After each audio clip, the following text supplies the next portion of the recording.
11월 둘째 주일입니다. 이번 주 목요일 날 대입 수학 능력 시험이 있습니다. 자녀들 위해서 기도해주고 계시는데요. 마지막까지 자녀들은 최선을 다할 거고 우리는 기도하고 축복하면서 이 길을 같이 걸어가는 거잖아요. 그래서 우리 집에 시험 보는 자녀 없어도 우리 다음 세대 가운데 시험 보는 자녀들 생각하시면서 우리 애다 생각하시고 기도하면서 또 특별히 이들이 최선을 다하고 마지막까지 낙심하지 않도록 기도로 함께 해주시기를 바랍니다. 함께 일어나셔서 예배 기원송으로 찬양하며 나가도록 하겠습니다.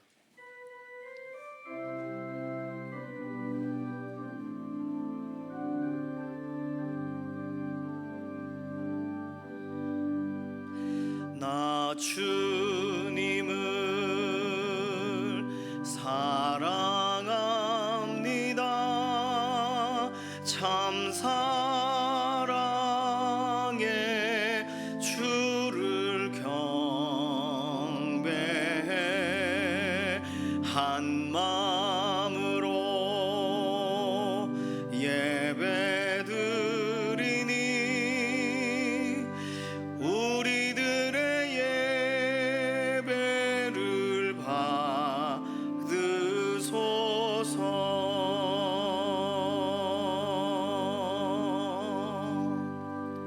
함께 신앙 고백하시겠습니다. 전능하사 천지를 만드신 하나님 아버지를 내가 믿사오며 그 외아들 우리 주 예수 그리스도를 믿사오니 이는 성령으로 잉태하사 동정녀 마리아에게 나시고 본디오 빌라도에게 고난을 받으사 십자가에 못 박혀 죽으시고 장사한 지 사흘 만에 죽은 자 가운데서 다시 살아나시며 하늘에 오르사 전능하신 하나님 우편에 앉아 계시다가 저리로서 산자와 죽은 자를 심판하러 오시리라. 성령을 믿사오며 거룩한 교회와 성도가 서로 교통하는 것과 죄를 사하여 주시는 것과 몸이 다시 사는 것과 영원히 사는 것을 믿사옵나이다. 아멘.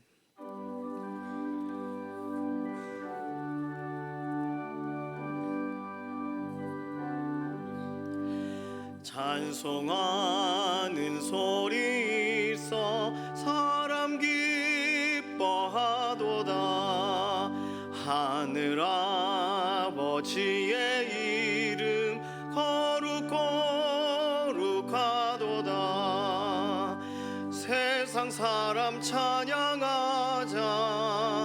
거룩하신 하나님께 할렐루야 할렐루야 할렐루야 아멘. 하나님의 나라 권세 영원토록 있도다. 하나님의 영광 나라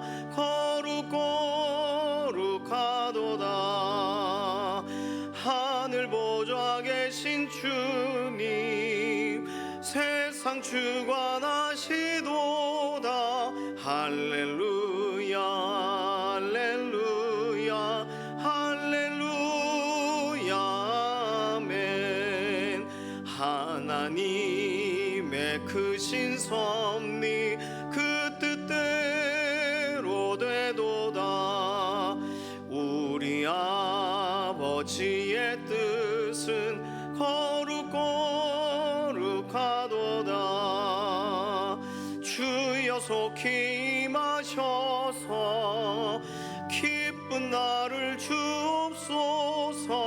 할렐루야 할렐루야 할렐루야 아멘 아멘.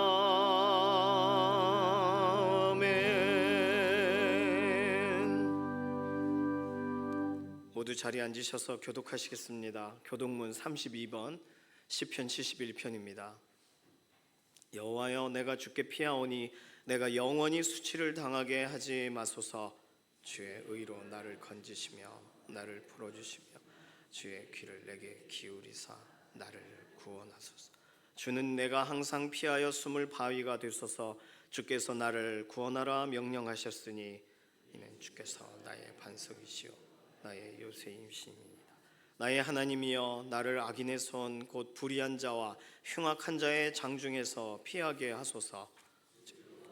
주는 나의 소망이시여, 내가 어릴 때부터 신뢰하니시라. 내가 모태에서부터 주를 의지하였으며 나의 어머니의 배에서부터 주께서 나를 택하셨사오니 나는 항상 주를 찬송하리이다. 아멘.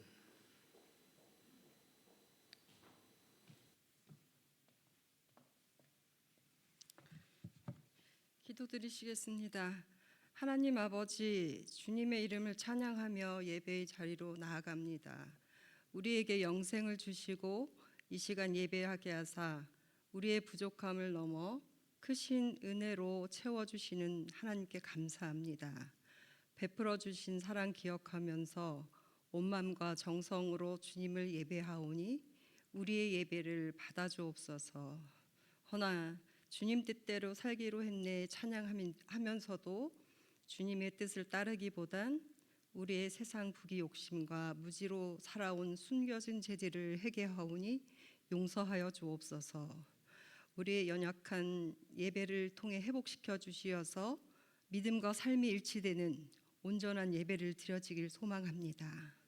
전능하신 하나님, 나라와 민족과 교회와 이웃들을 위해서 기도합니다. 창조 질서를 부정하는 비성경적 법률들이 제정되지 않게 하시고 대통령을 비롯한 각계각층의 지도자들에게는 하나님을 경외하는 마음과 문제를 해결해 나가는 지혜를 주시어서 이념과 세대 지역 간 대립들이 무너지게 하시고 서로 협력하여 정의와 나라를 잘 다스릴 수 있게 인도하여 주옵소서. 지난 10월 27일 연합 예배와 진행 중인 다니엘 기대를 통하여서 온 교회가 하나가 되게 하신 주님, 이 땅에 세워진 모든 교회가 빛과 소금의 역할을 감당하는 사랑과 나눔으로 세상을 섬기는 교회로 예수 그리스도의 사랑으로 하나 되게 인도하여 주옵소서. 이제 말씀을 전하실 담임 목사님 비롯한 사역자님, 언제 어디서든 24시간 늘 성령 충만하게 하시고 목양 사역에 피곤치 않도록 도와주시며, 말씀을 듣는 주님의 자녀들은 헛되고 헛된 세상에 하나님 경외하는 것이 사람의 본분이라 하셨사오니 그 말씀대로 살아가는 은혜와 은총을 주옵소서. 예배를 위해 여러 가지 모양으로 헌신하는 수고의 손길들을 기억하시고 오늘 드려지는 모든 예배가 오직 하나님께 영광 되도록 순전하게 인도하여 주옵소서. 세상의 어두운 곳에 주님의 빛을 전하며 고통과 아픔 속에 있는 이들에게 주님의 위로와 소망을 전하는 살아계신 예수님의 이름으로 기도드립니다. 아멘.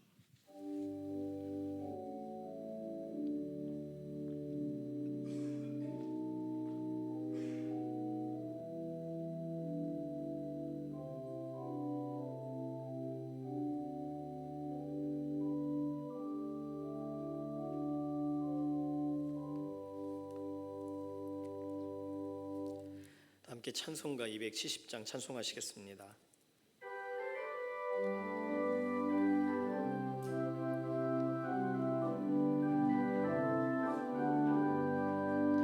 변찮는 주님의 사랑과 거룩한 보혈의 공로를 우리 다 찬양을 합시다.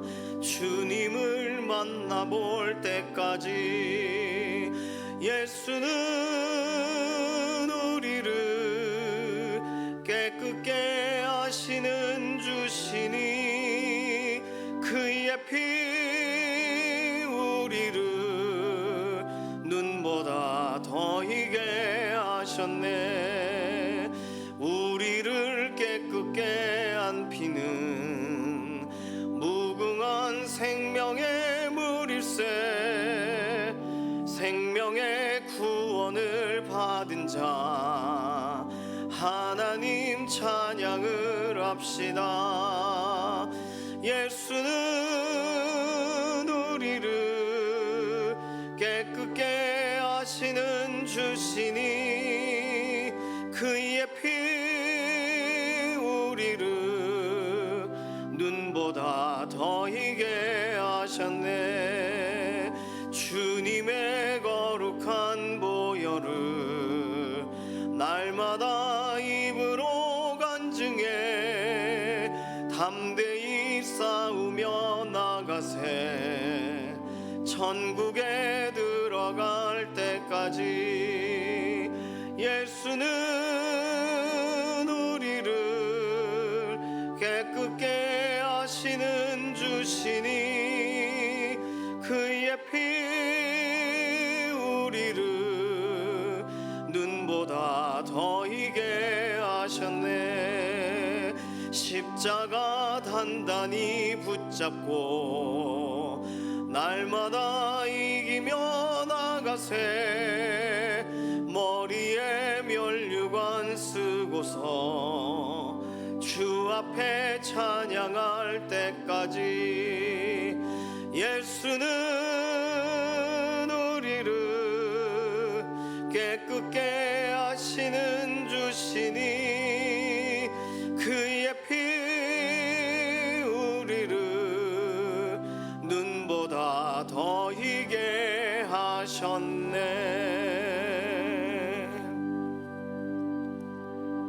오늘 주시는 하나님 말씀은 전도서 6장 1절에서 12절까지의 말씀입니다.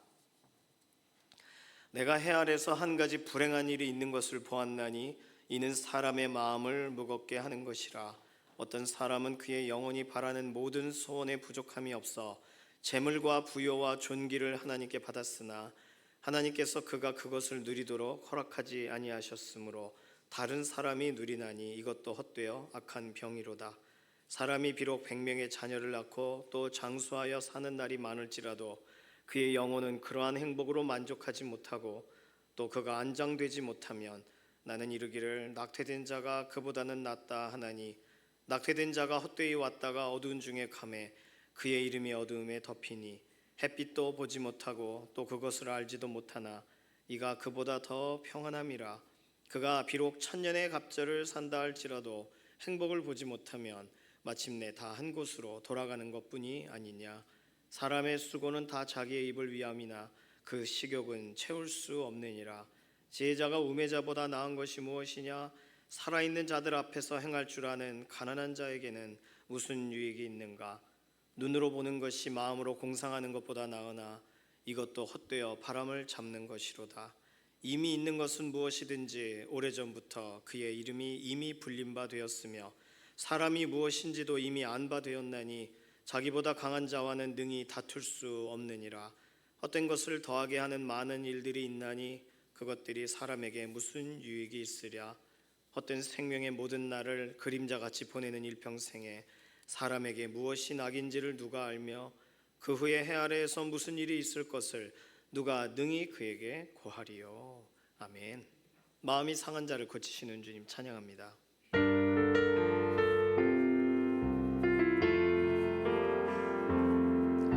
마음이 상한 자를 고치시는 주님, 하늘의 아버지 날 주관하소서. 주의 길로 인도하사 자유케 하소서. 새 일을 행하사 부흥케 하소서. 의에 줄이고 목이 마르니 성령의 기름 부소서. 의에 줄이고 목이 마르니 내 잔을 채워 주소서. 의에 줄이고 목이 마르니 성령의 기름 부소서. 의에 줄이고 목이 마르니 내 잔을 채워 주소서. 지난주에는 저희 지방회에서 지방에 연합 모임이 있어서 광릉 근처에서 모임을 진행을 했습니다. 그곳에 갔다가 이야기를 이렇게 해설하시는 분이 그 지역을 설명해 주시는데 좀 한 번도 생각지 못했던 부분을 말씀을 해주시더라고요. 광릉은 그 왕과 왕비의 묘가 합장이 되어 있지 않고 따로따로 각각 세워져 있는 아주 특이한 능이에요. 그래서 그 능이 유네스코 유산으로 선정이 되어 있다고 하면서 유네스코 유산으로 선정이 된 세 가지 이유가 있습니다. 그리고 설명을 하시더라고요. 첫 번째는 한 왕조가 그대로 유지되었다. 그게 선정의 아주 중요한 기준이었다고 해요. 한 왕조가 사실은 조선왕조 이후에 지금까지 연결되어 있는 거잖아요. 일제 침략 이후에는 한 왕조가 연결되어 있는 다시 말하면 교체가 되지 않은 지금까지 연결되어 있는 한 왕조의 왕과 왕비의 무덤이 그대로 보존된 특이한 무덤이라는 거예요. 두 번째는 무덤을 만들기 위해 자연을 훼손한 게 아니라 자연에 맞게 능이 구성되어 있다는 거예요. 그래서 왕이 이렇게 난 여기 죽으면 여기 들어갈게 하고 만들었는데 그 공간이 좁아서 왕비를 옆에다가 능을 붙일 수도 없어서 할 수 없이 한 100m 이상 떨어져 있는 곳에 왕비의 능을 만듭니다. 그래서 그 아래서부터 보면 올라가다가 이런 식으로 갈라져요. Y자 형태로. 그런 능도 처음이라는 거예요. 자연을 그대로 이 땅이 어떻다 하면 그 형태 그대로의 능을 구성했다는 거예요. 세 번째 유네스코 유산으로 선정된 이유는 그것이 그 당시에 그 왕이 죽은 다음 그 왕의 그 다음 왕 때부터 거기서 제사를 드리기 시작해서 지금까지 제사를 드린다는 거예요. 생각해 보시면 이 세 번째 것은 우리나라에는 특별한 것이 아닙니다. 종친회에서 1년에 한 번 그 각 성씨에 그 조상벌 되시는 분 그 묘가 있을 경우 거기 모여서 절을 하기도 하고, 우리는 예를 숭상하는 나라잖아요. 우리나라 대부분의 묘가 매년 제사가 드려지고 있어요. 그러니까 이상한 게 아닌데 외국 사람들이 볼 때는 그 굉장히 오래된 왕조의 능에 가서 아직도 제사 드린다 이거예요. 그래서요 그게 유네스코 유산에 등재가 된 이유라고 합니다. 생각해 보니까 그러네. 우리가 이렇게 옛날 사생대회 그림 그리는 대회 하느라 뭐 서능 같은 데 가가지고 저희는 그때 초등학교가 거길 자주 갔어요. 서오능이 뭔지도 몰랐어요. 언덕에 가서 그림을 그리래네 해서 그림 그리다 보니 그게 능이더라고요. 그러니까 그런 식으로 능은 우리하고 친숙합니다. 서울보다 더한 데가 경주겠죠. 경주는 동네에 그냥 능이 있어요. 그냥 동네 자체가 무덤으로 되어 있어요.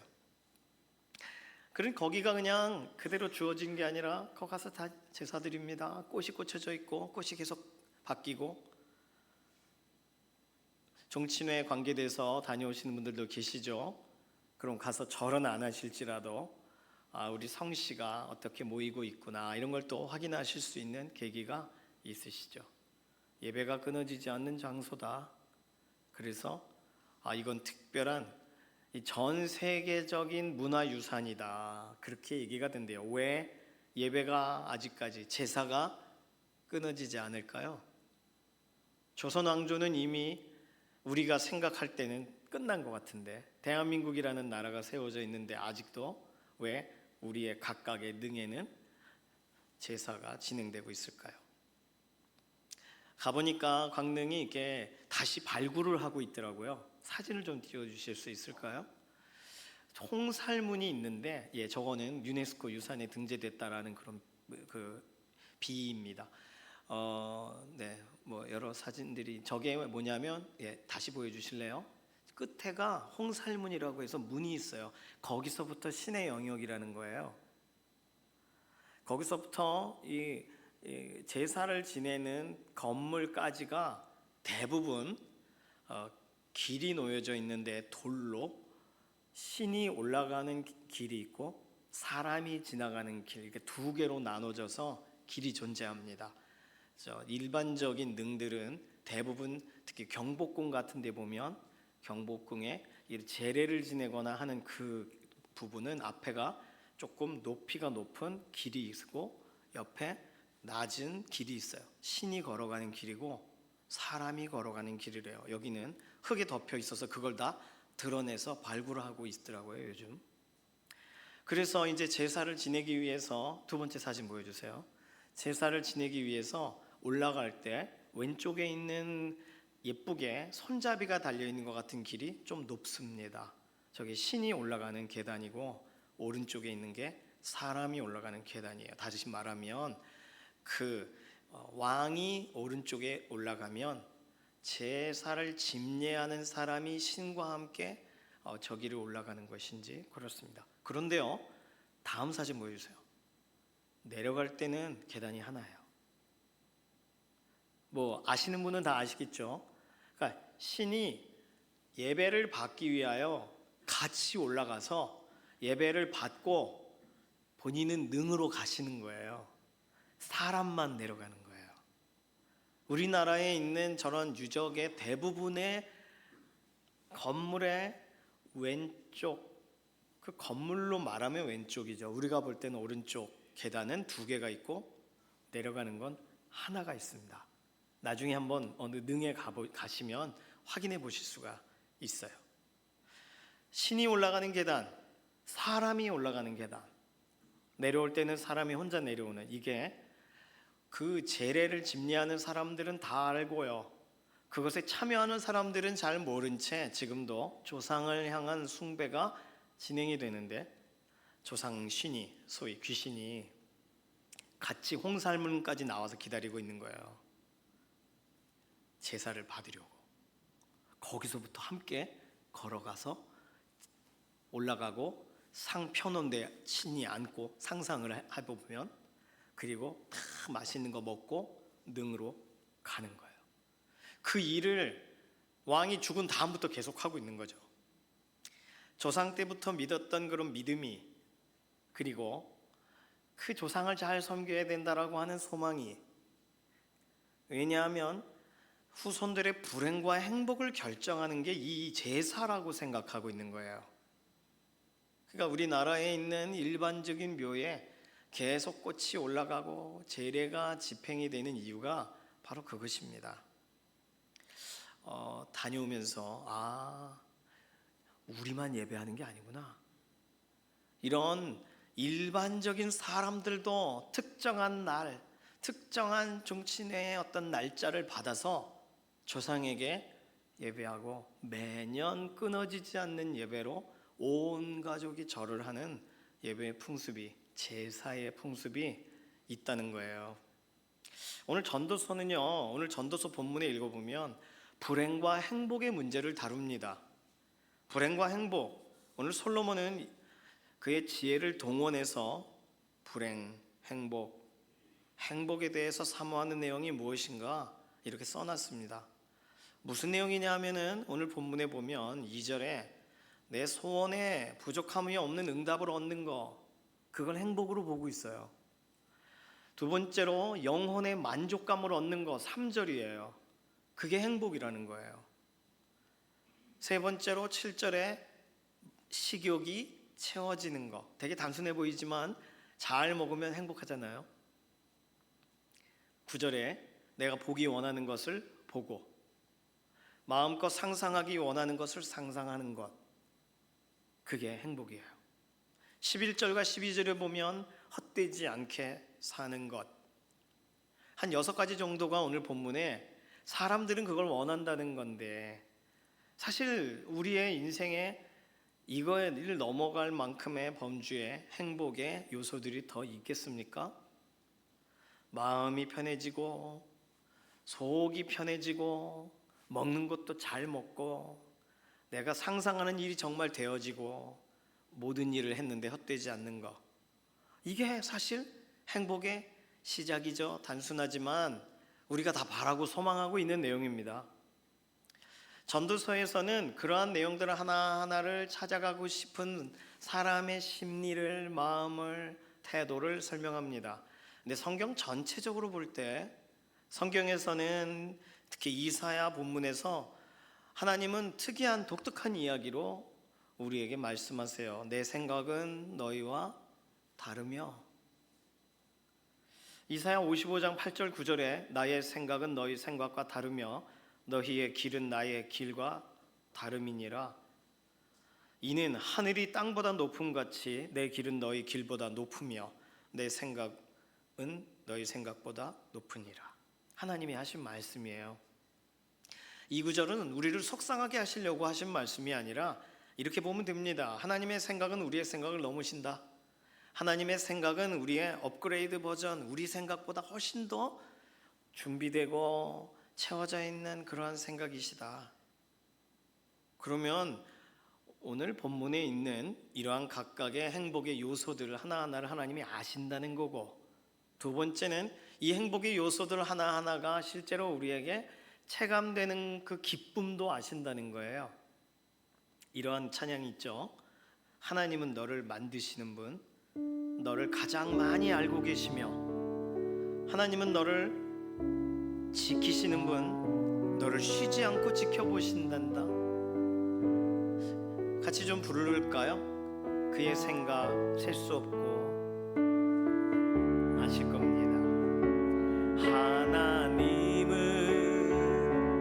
너를 만드시는 분, 너를 가장 많이 알고 계시며 하나님은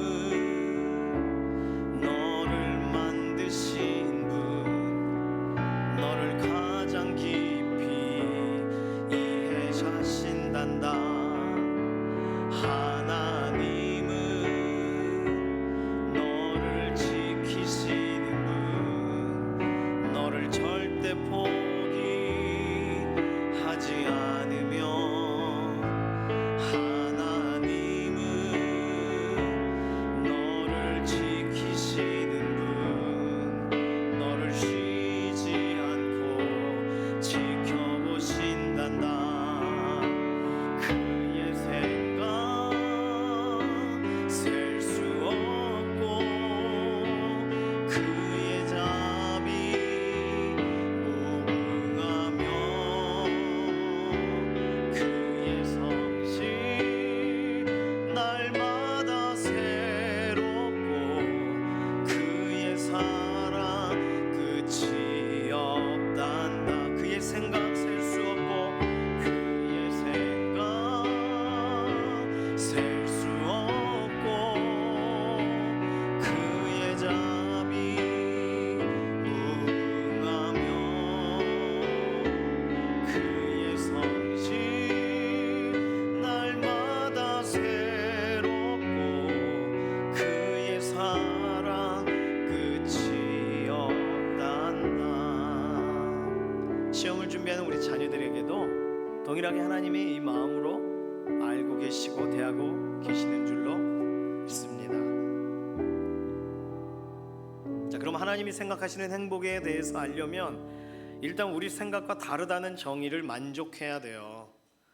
그 시각으로 본문을 좀 읽을 필요가 있는데, 아까 솔로몬이 살펴본 내용 그대로 본문 내용을 가지고 와서 대비를 해볼 때 소원에 부족함이 없는 응답, 그렇죠, 이게 우리의 행복의 내용이 되겠죠. 그럼 하나님이 그것을 우리에게 주시는가? 오늘 본문 전도서에서는 타인이 그것을 누린다라고 설명합니다. 다른 말로 우리 소원을 허락하지 않으실 때가 있다는 거예요. 두 번째, 그럼 영원히 만족감을 얻는 거, 3절에 나와 있는 이 내용, 하나님이 실제적으로 내 마음이라도 만족시켜 주시겠지, 내 손에 실제적으로 채워지진 않더라도. 영혼의 만족에 대한 설명을 할 때 오늘 본문에 안장이 되지 못할 수도 있다라는 표현이 나옵니다. 갑자기 속상해져요. 어쨌든 쭉 따라가 보면 7절, 식욕이 채워지는 거, 그래 먹고는 살게 해주시겠지, 소화는 되게, 속상한 일이 있어도 그 문제가 내게 영향을 주지는 않게 되는 거, 그 행복은 하나님이 채워주시겠지. 오늘 본문에 솔로몬이 인생을 돌아보니까 그렇게 채워지지 않을 때도 있다라는 거예요. 9절에 보기 원하는 것을 보고 마음껏 상상한 대로 되어지는 거, 하나님이 그거 허락하시는가? 네, 오늘 본문에서는 솔로몬이 인생을 쭉 살펴보니까 그렇지 않을 때도 있다는 거예요. 마지막으로 11절 12절에 있는 헛되지 않게 사는 거, 그래요. 뭐라도 수고한 것에 결과가 늦게라도 따라오면 된다. 네, 오늘 본문에서 솔로몬은 그걸 누가 아냐는 거예요. 모른다, 알 수 없다. 그러니까 오늘 전도서를 읽으면서 우리가 기대하고 생각했던 내용들과 언제나 합하고 맞는 상황이 아니라는 걸 오늘 본문이 말해주고 있다는 것입니다. 인생을 총망라해서 생각해 보니까 오늘 우리는 기쁠 수 있어요. 오늘 우리가 잠깐 슬프고 내일은 또 좋을 수도 있겠죠. 그런데 인생 전체를 정리해서 총망라해 보니까 안 그럴 때가 있다는 거예요. 한두 번 안 그럴 때가 있는 게 아니라 의외로 인생 전체의 퍼센트로 따져볼 때 오늘 전도서 저자인 솔로몬이 볼 때는 각각의 내용이 꼭 들어맞지 않는 날들이 있다는 거예요. 자, 그러면 하나님이 말하시는 행복이란 뭘까요? 우리가 그걸 추구해야 되잖아요. 우리가 기대했던 것이 행복의 요소가 아닌 거라면 하나님이 주시고 싶으신 행복이란 그럼 뭘까? 전도서를 읽으면서 이것도 채워지지 않고 저것도 안 채워진다면 그럼 뭘 채워주신다는 걸까? 생각해 봐야 됩니다. 성경에서는 행복에 관련돼서 설명을 많이 해놨어요. 의외로. 그래서 우리는 각각의 구절을 찾아보면서 하나님이 행복이란 단어를 사용하시면서까지 우리에게 말하고 싶으신 게 무엇인지를 어렵지 않게 찾을 수가 있습니다. 본문을 띄워드리진 않지만 적어보세요. 진짜 행복에 대해서 하나님이 설명하시는 첫 번째 내용은 하나님을 경외할 때 행복이 주어진다라고 설명하셨다는 것입니다. 신명기 6장 24절에 여호와께서 우리에게 이 모든 규례를 지키라 명령하셨으니 이는 우리가 우리 하나님 여호와를 경외하여 항상 복을 누리게 하기 위하심이며 또 여호와께서 우리를 오늘과 같이 살게 하려 하심이라. 항상 복을 누리게 해주고 싶으셔서 우리에게 제시하시는 것이 규례를 지키라, 경외하며 항상 복을 누리라. 신명기 6장 24절, 잠언 28장 14절에서는 이 부분을 조금 더 해석을 하기를 항상 경외하는 자는 복되거니와 마음을 완악하게 하는 자는 재앙에 빠지리라, 이렇게 설명합니다. 이 두 구절의 방향은 정확합니다. 하나를 설명하는 거예요. 하나님을 경외하는 것이 우리의 행복의 시작이라는 거예요. 신명기 10장 13절에서 그래서 이 부분을 내가 오늘 내 행복을 위하여 내게 명하는 여호와의 명령과 규례를 지키라 말합니다. 행복을 위하여 명령하신다는 거예요. 다른 목적을 위해 우리에게 말씀을 지키라고 명령하시는 것이 아니라 너 행복하라고 명령하는 거야 라고 말하셨어요. 잠언 29장 18절에는 묵시가 없으면 백성이 방자에 행하거니와 율법을 지키는 자는 복이 있느니라. 복, 행복. 그러면 왜 하나님을 경외하는 것이 행복의 시작이라고 말하실까요? 우리의 행복의 시작은 뭐라도 배가 좀 채워지고 먹을 수 있는 것부터가 행복인데 말이에요. 의식주의 문제가 좀 해결되는 게 행복일 텐데 왜 하나님은 하나님 경외하는 것을 행복의 시작으로 오히려 성경에서 설명하고 계실까요? 우리가 초점을 잃어버리지 않는 상태가 이거기 때문입니다. 다시 말하면 믿음을 잃어버리지 않게 하시려고 하나님을 경외하도록, 하나님 경외할 때 우리의 믿음은 자라나요. 하나님 경외하는 것부터가 행복으로 가는 길목에 서는 것이 됩니다. 초점 잃어버리지 않도록. 생각해 보시면 잘 먹고 잘 누리고 행복하다고 느끼면서도 왜 비어 있는 것 같을까요? 왜 허전할까요? 초점을 잃어버리기 때문입니다. 왜 태어났는지, 왜 살아가는지에 대한 초점을 잃어버린 거예요. 만약에 내가 오늘 어떤 목적을 가지고 살아가는 것에 도움이 되도록 의식주와 또는 이런 부분들이 해결이 되는 것으로 보여진다면 이 모든 건 우리의 과정과 도구일 뿐입니다. 목표가 명확하다면, 우리의 인생을 향하신 하나님의 우리에게 목적을 제시하시는 것은 하나님을 경외하라. 그게 너를 행복하게 하는 거야. 경외 어떻게 하냐고? 말씀을 줬잖아. 말씀을 지켜. 간단합니다. 오늘 우리의 행복의 시작이 이것인가요? 초점을 잃어버리지 않은 것만으로도 감사한, 내가 어디로 가야 되는지를 잊어버리지 않고, 예를 들어 어디를 막 버스를 타고 가면서 즐거워요. 얘기하다 보니 내려야 될 때 못 내렸어요. 그러면 그때 지금까지 온 게 행복하니까 내릴 때 못 내렸지만 여전히 행복이 유지되나요? 그렇지가 않습니다. 염려와 걱정과 지금까지의 행복은 행복이 아니라 불행인 거예요. 왜요? 내가 해야 될 가장 중요한 초점을 잃어버렸으니까요. 성경은 그걸 말해줍니다. 하나님을 경외하여 항상 복을 누리게 하기 위하여 너에게 명령했다. 오늘 이 말씀을 기억하시기를 바랍니다. 하나님을 경외할 때 진짜 행복으로 가는 길에 들어서게 되시는 줄로 믿습니다. 두 번째로 성경이 설명하고 있는 하나님이 정말 말하고 싶으신 행복은 하나님이 구원하시고 도와주시는 상황, 그 상황을 통해 우리로 행복하게 하신다는 거예요. 신명기 33장 29절에 이스라엘이여 너는 행복한 사람이로다. 여호와의 구원을 너같이 얻은 백성이 누구냐? 그는 너를 돕는 방패시요 내 영광의 칼이시로다.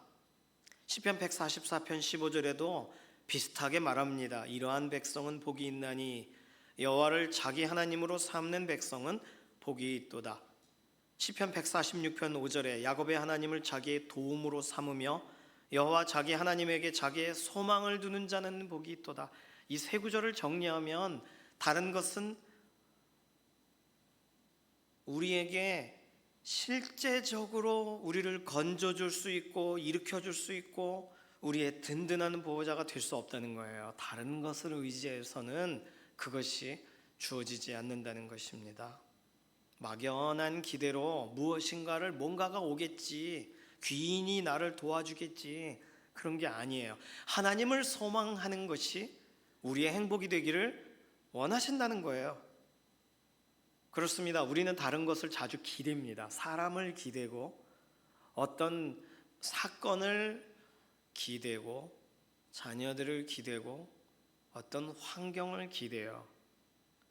의지하고 싶어 해요. 그렇지만 하나님이 나를 구원하고 도우신다는 사실이, 그래서 소망을 하나님께 두고 살아가는 것이 오늘 이 현실을 살아가는 행복으로 가는 그 과정이 되길 하나님이 원하신다는 거예요. 소망 다른 데서 찾아야 될 것이 아니라는 거예요. 사실 이스라엘이여 너는 행복한 사람이로다. 여호와의 구원을 너같이 얻은 백성이 누구냐? 이 구절만 읽으면 그러네, 행복하네 라고 생각하시겠지만 아예 전쟁이 안 일어나면 더 좋잖아요. 문제가 없었으면 훨씬 더 행복한 거 아닙니까? 우리는 그렇게 생각할 수도 있습니다. 그런데 문제가 없을 때 행복을 몰라요. 이상합니다. 그것을 누리면서도 당연하다고 생각하지 감사하다고 생각하지 않아요. 그러나 우리에게 외적으로 내적으로 문제가 찾아올 때 그 문제가 해결되는 순간, 구원되는 순간, 도움을 주시는 순간 하나님이 우리는 하나님이 계셔 주셔서 얼마나 감사한가, 행복하다. 순간적인 믿음과 깨달음이 주어집니다. 그러니까 하나님은요, 하나님이 건져주시는 것을 경험하게 하시면서 우리로 행복하도록 하시는 계획이 있으신 거예요. 오늘 다른 곳에서 소망을 찾지 마시고 하나님께서 그때에 맞는 도우심으로 이른 비와 늦은 비와 같이 가장 필요한 그때에 하나님이 우리의 인생에 붙드시는 역사로 도우시는 그 은혜로 함께 하심을 믿으시기를 바랍니다. 우리 하나님은 그때 그 시간에 그 타이밍에 소망을 경험하게 하셔서 너 행복자 아니니? 너 행복한 사람이야. 내가 여러 번 도와줬다. 이걸 경험하게 하시기를 원하는 분이시라는 거예요. 마지막으로 하나님께서 생각하시는 행복에 대한 생각, 요한복음 13장 13절에서 17절에 예수님이 제자들에게 말씀하신 내용에 이런 내용이 들어가 있습니다. 너희가 나를 선생이라 또는 주라 하니 너희 말이 옳도다. 내가 그러하다. 내가 주와 또는 선생이 되어 너희 발을 씻었으니 너희도 서로 발을 씻어주는 것이 옳으니라. 내가 너희에게 행한 것 같이 너희도 행하게 하려 하여 본을 보였노라. 내가 진실로 진실로 너희에게 이르노니 종이 주인보다 크지 못하고 보냄을 받은 자가 보낸 자보다 크지 못하나니 너희가 이것을 알고 행하면 복이 있으리라. 세족식에 관련된 본문입니다. 그런데 왜 이걸 하고 있는지 네가 알면 복이 있다. 하나님이 우리의 삶 가운데 말씀하시는 거, 예수 그리스도께서 우리의 주인이 되셔서 이끄시는 거, 성령님이 말할 수 없는 탄식으로 우리 앞에 기도하시는 거, 그걸 알면, 왜 그걸 하고 계시는지 알면 나에게 있어서 아무것도 없어 행복이 확인이 될 수 없다고 할 그때 너 이거 알고 행하면 너 복이 있어 라고 말씀하신 예수님의 말씀이 우리에게 행복의 지점을 다시금 정해 주시는 거예요. 베드로전서 4장 14절에 베드로 사도는 이렇게 말합니다. 예수님의 이름으로 인해 비방받기까지 우리의 행복의 마침표가 어디냐를 말해줄 때 너희가 그리스도의 이름으로 치욕을 당하면 복이 있는 자로다. 영광의 영 곧 하나님의 영이 너희 위에 계시기 때문이다. 어려움을 당했어요. 그런데 너 치욕을 당하고 있니? 예수님 이름 때문에 너 복 있다. 예수님이 팔복을 설명하신 거와 비슷한 방식으로 써 있습니다. 심령이 가난한 상태에 있니? 복이 있다. 애통하고 있니? 복이 있다. 왜 복이 있어요? 애통하는 자가 예수 그리스도 앞에 있기 때문입니다. 예수님의 이름으로 어려움을 당하고 있어요. 너 야 복 있는 사람이야. 너 행복자야. 영광의 영이 너 위에 계셔 지금. 베드로 사도는 그 설명을 하고 있어요. 그분의 길을 따라가고 있다가 따라가는 중에 경험하는 답답함과 상처와 염려와 어려움이 있습니다. 그때 우리에게 말하고 계신 거예요. 너 복이 있어. 너 여기 왔구나. 내가 말한 대로 행하다 보니 여기 도착했구나. 체감하고 있는 것이 행복이 아니라고 해도 괜찮아. 너 복 있는 자야. 영광의 영이 너희 위에 계시기 때문이야. 그러면 우리가 생각하고 있는 행복에 체감되고 싶은 이런 요소들과 기준들이 성경에서 설명하고 있는 내용들을 따라가다 보니까 우리가 놓쳤던 부분이 이미 행복의 지점이었던 거고 우리가 생각지 못했던 시간이 행복의 타이밍이라는 것을 알게 돼요. 3가지 설명드렸어요. 행복의 기초, 하나님 경외할 때, 행복의 과정, 하나님이 도와주실 때, 행복의 마침표, 너 어려움 당하고 있니? 지금이 복되구나. 오히려 성경은 행복에 관계된, 복에 관계된 설명으로 이 상황들을 쓰고 있다는 거예요. 그렇다면 우리가 생각하고 있는 행복의 기준과 확실히 다르지 않습니까? 하나님을 경외하고 하나님의 도움을 바라고 하나님의 아들 예수 그리스도를 따라가고 있는 지금의 이 상태, 이 3가지가 우리의 삶 가운데 진행되는 동안 지금 행복의 시점이 항상 경험되어지고 있는데 우리가 모르고 있다는 거예요. 감사하게도 우리의 믿음의 출발, 초점, 그리고 소망, 다른 곳이 아닌 하나님, 그리고 영원한 예수 그리스도의 사랑 안에서 걸어가는 것, 이 믿음, 소망, 사랑, 이 세 가지는 항상 있는 곳에서 우리의 행복의 얘기가 시작된다는 거예요. 이 세 가지는 항상 있을 것인데 그 중에 제일은 사랑이라 괜히 써 있는 구절이 아닌 거예요. 생각해 보시면 이 세 가지, 믿음, 소망, 사랑 세 가지는 항상 있어요. 우리가 관심을 갖지 않아서 그렇지. 다른 것에 관심을 갖고 그것이 되면 믿어지고 그것이 돼야 소망이 채워졌다고 말을 하고 그 문제가 해결돼야 사랑받았다고 느끼니까 항상 있는 믿음, 소망, 사랑의 이야기를 발견을 못하는 거예요. 전도서 저자인 솔로몬은 다 생각해봤어요. 인생을. 행복의 요소가 생각만큼 채워지지 않는다는 걸 발견하고 오늘 우리에게 질문을 던진 것과 같습니다. 그래서 우리는 성경에 나와 있는 행복에 대한 이야기들을 찾아볼 수밖에 없었던 거예요. 하나님은 너를 만드시는 분의 2절은 이렇게 노래합니다. 하나님은 너를 원하시는 분, 이 세상 그 무엇 그 누구보다 하나님은 너를 인도하는 분, 광야에서도 폭풍 중에도. 우리가 정말 원하는 행복이 이거 아니겠습니까? 나를 알아주시고 나를 지켜보시는 것 행복이죠. 그게 체감되지 않을 때 이 세상 그 누구보다 함께하고 싶어 하신다는 걸 믿게 되는 순간이 행복의 순간이 아니겠습니까? 다시 한번 부를 때 2절로 불러볼까요?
행복이란 노래도 있어요. 행복에 대해 다시 생각해 볼 때 하나님이 말하시는 행복에 대한 노래 가운데 행복이란 노래 2절은 이런 가사입니다. 눈물 날 일 많지만 기도할 수 있는 것, 억울한 일 많으나 주를 위해 참는 것, 비록 짧은 작은 삶 주 뜻대로 사는 것, 이것이 나의 삶의 행복이라고. 같이 부를까요? 일 많지만 기도할 수 있는 것, 억울한 일 많으나 주를 위해 참는 것, 비록 짧은 작은 삶 주 뜻대로 사는 것, 이것이 삶의 행복이라오. 이것이 행복.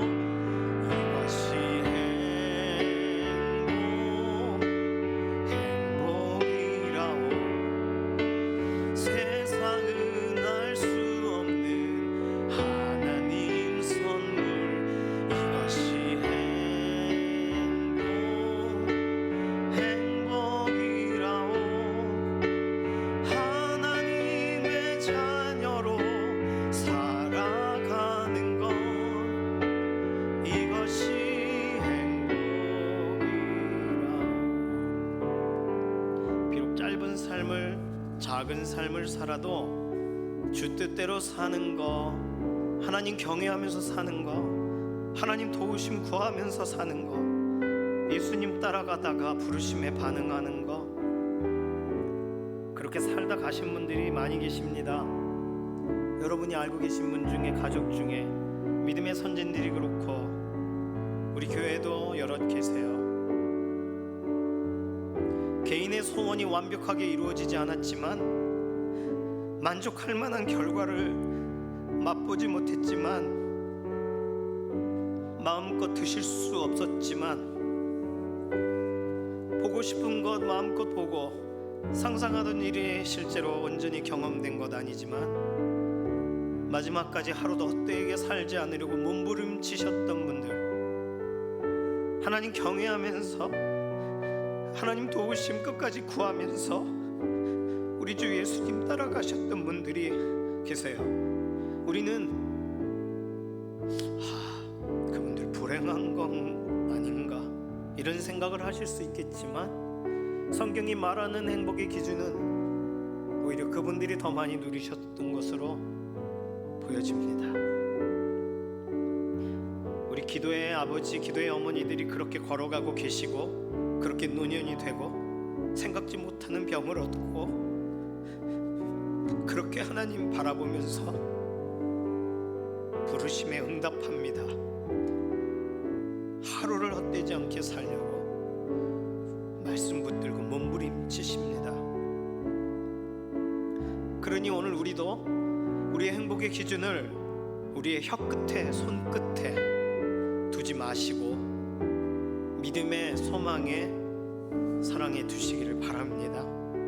믿음, 소망, 사랑 이 세 가지는 항상 있을 것이라고 하신 그 안정감을 믿으시고, 다른 거 믿지 마시고, 다른 거 소망하지 마시고, 다른 분 따라가지 마시고, 사랑하는 주님 따라가시다가 우리 함께 이게 행복이었구나, 그렇게 경험하시기를 소망합니다. 주님 우리를 부르시기 전까지 다른 걸 행복으로 생각하지 마시고 이 행복으로 살아가시기를 바랍니다. 시험을 앞둔 수험생들을 위해 포기하지 않고 이 행복으로 나아가도록 기도해 주시고, 임직을 앞두고 계신 분들 한 해라도 주님 부르시는 그 부르시는 날 전까지 이 행복으로 함께 직분 이루며 살아가도록 대상자분들, 후보자분들 위해서 기도해 주시기 바라고, 연약한 가운데 있는 교우분들 낙심하지 않고 이 행복 앞으로 나오도록 기도해 주시기를 바랍니다. 이 시간 저를 따라 기도해 주실까요? 하나님, 저의 행복의 기준을 내려놓습니다. 하나님의 기준을 마음에 담겠습니다. 하나님, 하루를 살아도 내 행복이 아니라 하나님이 보시는 행복의 걸음을 걸어간 믿음의 선배들 따라 우리도 그렇게 살게 하소서. 이렇게 함께 통성으로 기도하겠습니다. 살아계신 하나님 감사합니다. 더 행복하고 싶고 더 기뻤으면 좋겠고 더 누렸으면 좋겠는데, 이 모든 것 하나하나가 성경이 설명하고 있는 복되도다 하는 기준과 다르다는 걸 오늘 확인했습니다. 오늘 어려운 중에도 육신이 연약한 가운데서라도, 하나님 흔들리고 어려운 가운데 있을지라도 여전히 하나님 바라보고 하나님 소망하고 마지막에 호흡을 다하였던 믿음의 선배들, 함께 공동체 안에 동행해서 좋았을 것인데 하나님 부르셔서 먼저 나아갔던 우리 믿음의 동역자들, 마지막까지 그것이 하나님 주신 행복인 줄 알고 타협없이 걸어갔던 걸음을 우리 기억합니다. 하나님, 우리도 그렇게 걸어가게 하시옵소서. 우리도 다른 것 소망하지 않고 하나님 주신 은혜 바라보며 나아가는 행복자들이 되게 하여 주시옵소서. 수능을 앞둔 자녀들이 이 행복 바라보며 나아가게 하시고, 임직을 준비하는 후보자분들이 다른 것이 아닌 이것이 행복의 기준이 되게 하시며, 연약한 가운데 있는 교우들이 이 행복 앞으로 나오게 하시옵소서. 말씀 앞에 서서 하나님 경외함으로 일어서는 믿음의 걸음이 되기를 원합니다. 살아계신 하나님 감사합니다. 전도서에서는 이렇게까지밖에 설명할 수 없는 행복의 이야기가 우리의 삶에는 예수 그리스도 안에 하나님의 은혜 안에 성령 하나님의 동행하심 안에 다르게 이미 경험되고 있음을 감사합니다. 주 안에 있는 것이 행복이요, 주 말씀 따라 나아가는 것이 행복이요, 주의 도우심을 구하고 있는 이 과정이 행복임을 우리가 믿습니다. 우리의 삶에 다른 거 구하지 않고 말씀대로 따라가는 믿음의 동역자들을 되게 하여 주시옵소서. 감사드리며 살아계신 예수님의 이름으로 기도드립니다. 아멘. 이 시간 예물로 나아가도록 하겠습니다.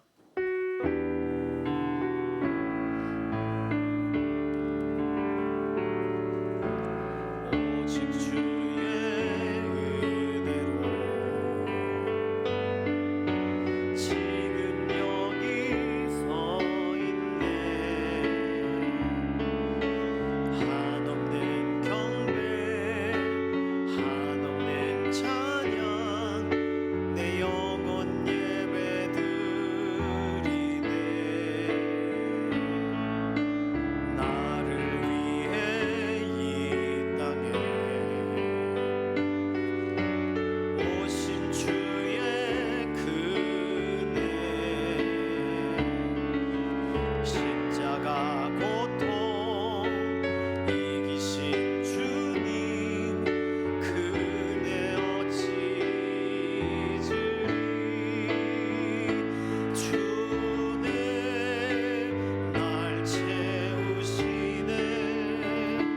주네 보게 하시네. 살아가는 동안 은혜로만 살리. 십자가 은혜로. 살아계신 하나님 감사합니다. 우리의 삶이 하나님 손에 있고 오늘 하루가 하나님 붙드심 가운데 있고 오늘 하루의 마지막에 하나님이 채워주실 소망 바라보며 나아가고 있고 주 예수 그리스도 안에 있는 것이 헛되지 않은 것을 우리가 알아 이것이 행복임을 우리가 믿습니다. 이번 한 주간도 다른 행복 구하러 다니지 않게 하시고 하나님 경외하고 하나님 기다리고 주 예수 그리스도의 은혜를 따라가는 믿음의 행복자들이 되게 하시옵소서. 이번 한 주간도 완전한 공급으로 하나님 살아계심을 드러내 주셔서 하나님은 우리를 도우시는 분이라는 사실이 체감되는 한 주간 되기를 원합니다. 붙드시고 새롭게 하시고 주의 놀라우신 은혜를 더하시옵소서. 감사드리며 살아계신 예수님의 이름으로 기도드립니다. 아멘. 새로 등록하신 분이 계세요. 이경화 성도님이라고 계십니다. 주보에 표기가 되어 있죠. 나중에 이렇게 뵙게 되면 인사해 주시기를 바랍니다. 오늘 2부 예배 마치고 여선교 총회가 있습니다.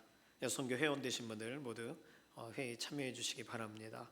다니엘 기도회가 진행된 지 벌써 11일째가 되었어요. 오늘 7시 30분부터 공연부터 시작을 합니다. 함께 기도하실 분들 2층 소예배실로 와주시고 또 유튜브로도 같은 시간 꼭 참여해 주시기를 바랍니다. 이번 주 목요일이 수능 당일이에요. 또 다른 교회들은 종일 기도회를 하는데 우리는 그렇게 하고 있진 않아서 종일 기도회를 도와드리기 위해서 기도 가이드를 그 1층 로비에다가 비치를 해놨습니다.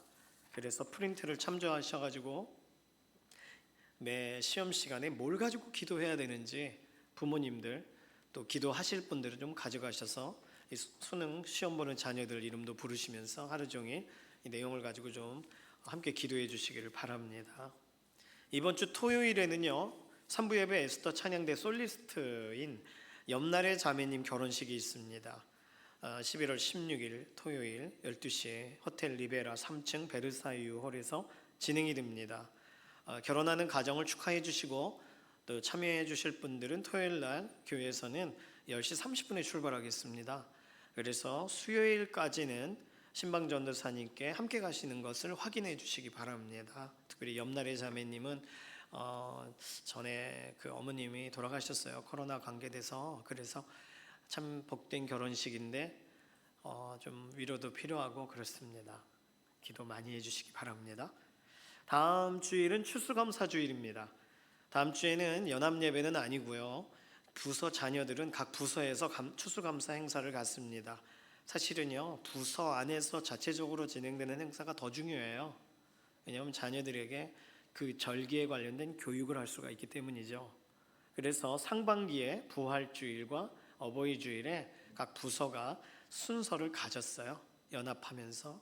그래서 하반기에는 성탄 예배 때 연합을 하니까 추수감사 예배 때는 우리 자녀들은 각각의 부서 예배에서 특별한 순서가 있을 겁니다. 자녀들을 꼭 보내주시고, 어떻게 보면 우리 믿음의 동역자들에게는 우리끼리 온전한 예배이기 때문에 한 해간 감사한 제목들을 돌아보시고 하나님께 감사함으로 예배하시는 그런 특별한 예배가 되시기를 소망합니다. 지난주 재직회를 통해서 안수집사님 후보 11분, 권사님 후보 11분 이렇게 총 22분의 이름을 공개를 했습니다. 그리고 주중에 연락하는 과정 가운데에서 많은 분들이 사퇴하셨어요.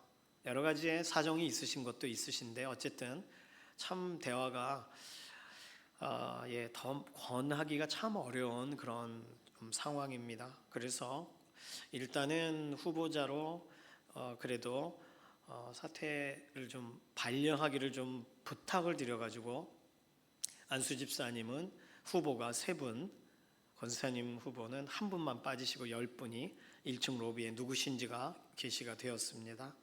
그래서 원래는 안수 집사님 많은 그런 대상 중에 투표를 해야 돼서 그러면 2번의 투표를 하자, 이것이 인사위원회를 통하여 투표와 연관돼 제안된 방식이었는데 후보분들이 많이 사퇴를 하셨기 때문에 선거 방식을 이전대로 한 번만 투표를 하는 방식으로 바뀌어야 돼서 이 부분에 연관돼서 오늘 인사위원 모임을 진행하고, 선거관리위원회에서는 다음 주에 계획대로 광고 시간에 어떻게 투표를 진행하는지를 설명을 드리도록 하겠습니다. 지금 예상되는 것은 11월 마지막 주에 투표를 하지 않고요, 12월 첫째 주, 우리 원래 평소대로 사무처리의 전주에 12월 첫째 주에 투표를 하고요, 사무처리회 때는 당선되신 분들 이름이 올라가게 되겠습니다. 관계돼서 어쨌든 이런 임직에 관련된 부분이 우리 교회 잔치 축제와 같이 행복하게 잘 진행이 되기를 바라보고 있습니다. 위해서 기도해 주시고, 가급적이라면 사퇴하셨던 후보님들이 다시 한번 좀 자원하시게 되었으면 좋겠어요. 하지만 쉽지 않겠죠. 어쨌든 광고는 이렇게 드렸습니다.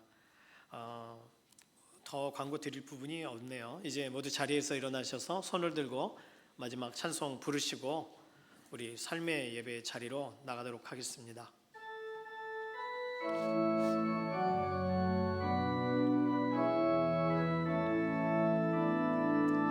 살아계신 주, 나의 참된 소망, 두려움이 사라지네.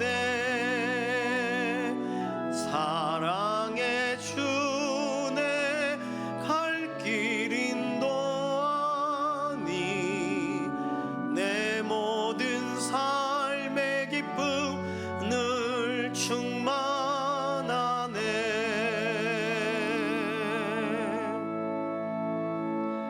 이번 한 주간도 불행의 감정에 흔들리지 않고 행복의 바른 기준 꼭 붙들고 우리 하나님 바라보며 나아가기를 소망하는 사랑하는 성도님들 머리머리 위에 우리 주 예수 그리스도의 은혜와 하나님 아버지의 극진하신 사랑하심과 성령님의 감동 감화 인도 내주하시는 역사가 이 시간 이후로부터 영원까지 함께 하시기를 예수님의 이름으로 간절히 축원하옵나이다. 아멘.